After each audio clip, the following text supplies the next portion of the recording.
एका शाळेमध्ये एक सर वह्या तपासत होते पोरांच्या. शुद्ध लेखनाच्या 5 ओळी लिहून आणायला सांगितलेल्या आणि वह्या तपासता तपासता एका पोराच्या जवळ गेले. त्याला सांगितलं वही दाखव.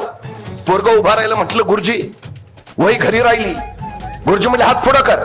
सन सन 2 छड्या पडल्या. त्या वेदीनं ते पोरग कळवळलं. डोळ्यात खळ दिशा सुरू सुटला. तसे गुरुजी म्हणाले आता 5च्या ऐवजी उद्या 10 ओळी लिहून आणायच्या. तसं ते पोरग म्हणलं गुरुजी नाही जमणार. गुरुजीने परत हातावर खम छड्या मारल्या. त्या पोरग यातनेनं व्याकुळलं. गुरुजी म्हणाले आता उद्या 20 ओळी लिहून आणायच्या. तसं पोरग ठामपणे म्हणाल गुरुजी नाही जमणार. गुरुजींनी त्या पोराच्या पाठीवर छड्या मारायला सुरुवात केली. ते पोरग वेदनेनं यातनेनं कळवळत राहिलं. गुरुजी म्हणाले आता 40 ओळी लिहून आणायच्या.